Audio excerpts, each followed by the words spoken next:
Good morning. We're moving on to the next part of the gastrointestinal system, which is about antiemetics.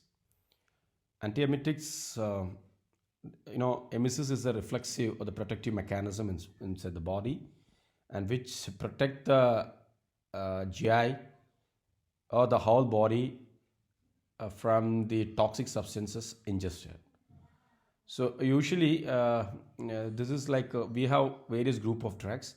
So the learning objectives of this session includes to identify the emetic pathway and the common triggering factors of emesis, then describe the detailed pharmacology of different groups of drugs, including 5-HT3 blockers, prokinetic agents, including doperidone, then the role of antihistaminics, role of anticholinergics as antiemetic, etc.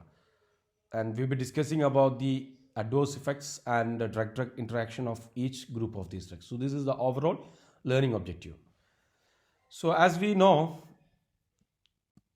emesis, the act of emesis and the sensation of nausea that accompanies in generally are viewed as protective reflexes. This is what exactly I told you, which serve to rid the stomach and intestine or the entire GI of toxic substances and prevent their further ingestion. So this is actually, of course, it is not only prevent the toxic absorption, toxic substances absorption, the retrograde movement of the gastrointestinal areas or the intestines, retroperistalsis, and the other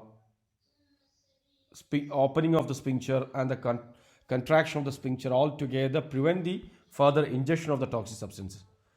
So it has different phases. The first phase is pre-ejection phase, where you can observe gastric relaxation and retroperistalsis. So the peristalsis usually takes place from the upper area, that is from the duodenal area into the lower duodenum, jejunum, and the other area of the large intestine.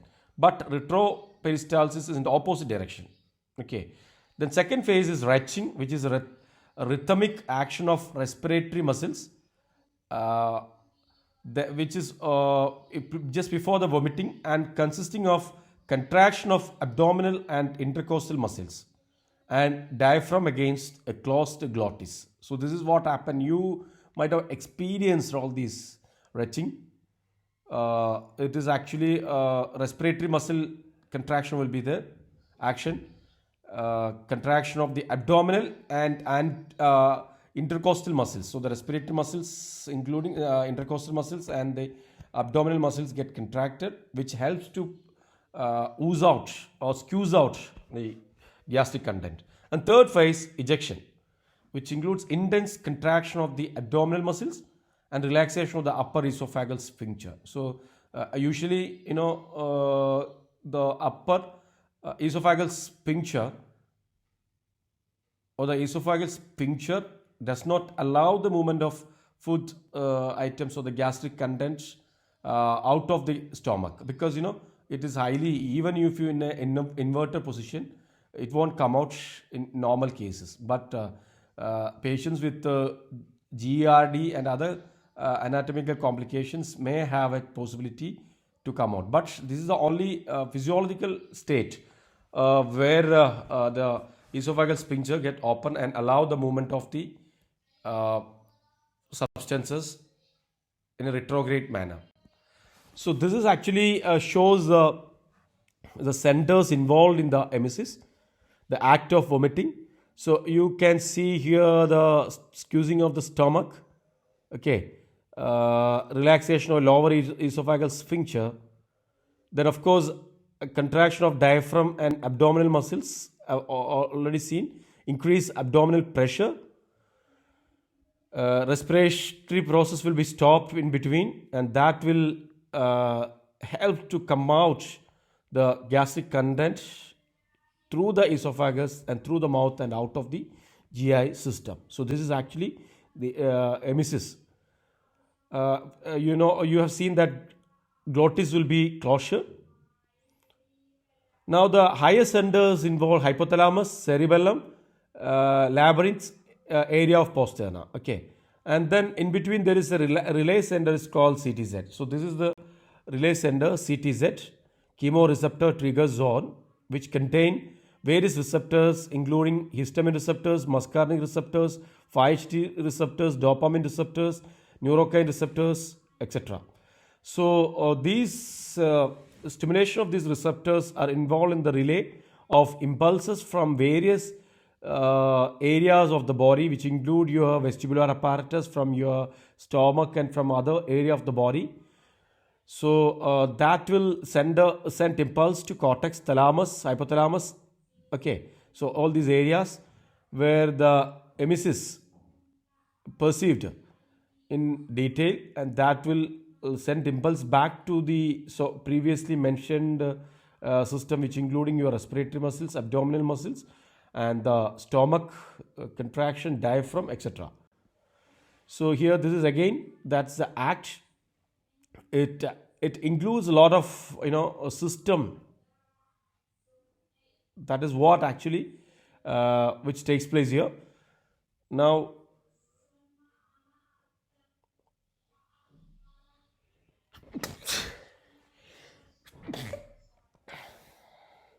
so here uh, this is very clear, evident that the emetic center medulla, in medulla, it is situated in medulla, and the impulses can be received from various sender through the CTZ. So various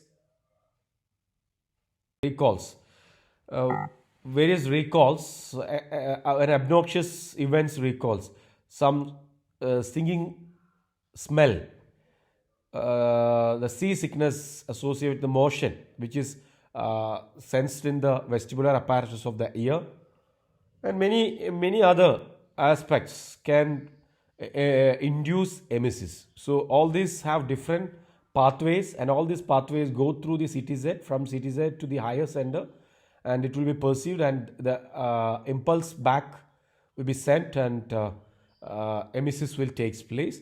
So we have various group of drugs. Which includes, as I told you, the most important group of drugs are serotonin receptor antagonists. So as far as the serotonin receptors are concerned, we have seen that there are different isoforms of subtypes of serotonin receptors: 5-HT1, 5-HT2, 3, 4, 5, 6, 7, etc. Up to 7. And again, this can be subdivided into 5-HT1A, B, D, etc. Now, when you consider all these receptors except 5-HT3, all 5-HT receptors are G protein coupled receptors, whereas only 5-HT3 is ligand gated ion channel. So I wanted to emphasize this because this is a standalone type of receptor. This is a ligand gated ion channel. So drugs which acts on this ligand gated ion channels as a blocker will inhibit the serotonin release, and therefore the actions of serotonin in the CTZ, mainly on this chemoreceptor trigger zone. So ondansetron, I hope all of you are here about this. Ondansetron is the prototypical drugs in this class. This is the most widely used drugs for chemotherapy-induced emesis. See, I have told you various triggering factors which can lead to emesis. And drugs, especially the cancer chemotherapeutics agents, are one of the important group of drugs known to induce emesis.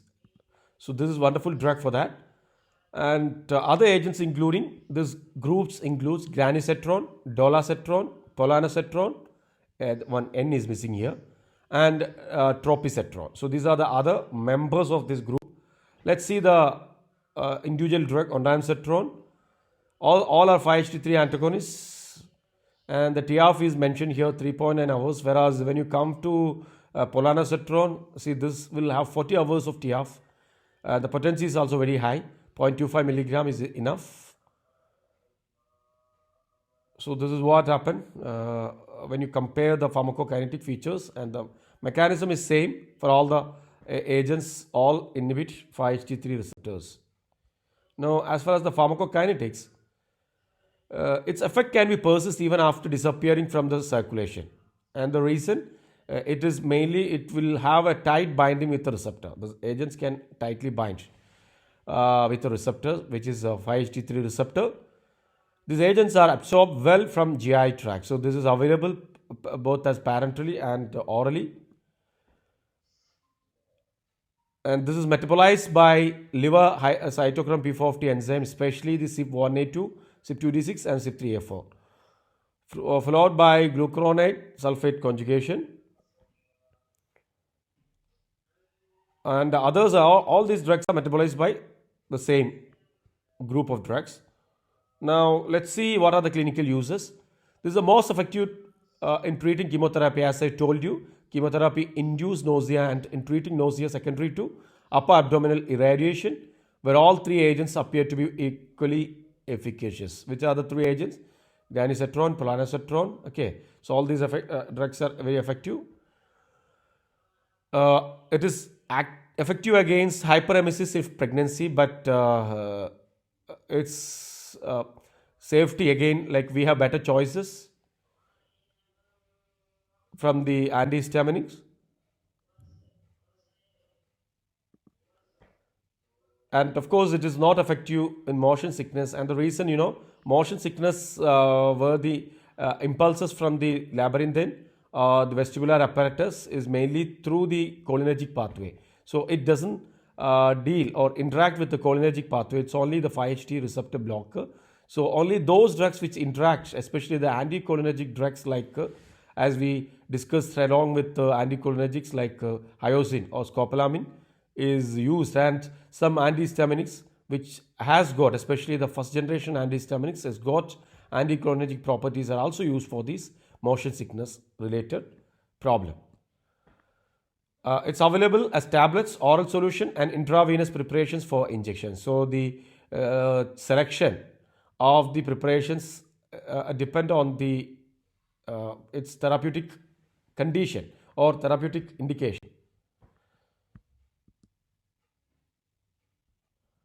For patients on cancer chemotherapy, these drugs can be given in a single intravenous dose infused over 15 minutes, starting 30 minutes before chemotherapy in 2 to 3 divided doses. Again, it depends how long the chemotherapy is persisting.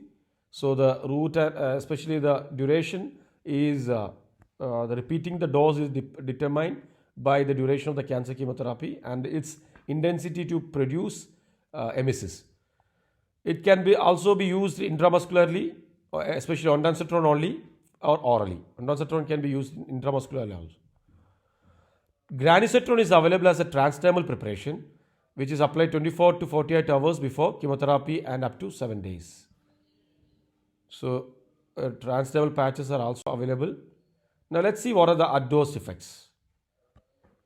Adverse effects include, in general, very safer and tolerated preparation, with the most common adverse effects being constipation or diarrhea, headache and lightheadedness. These agents have been shown experimentally to induce minor ECG changes, but human evidences are not sufficient to prove that.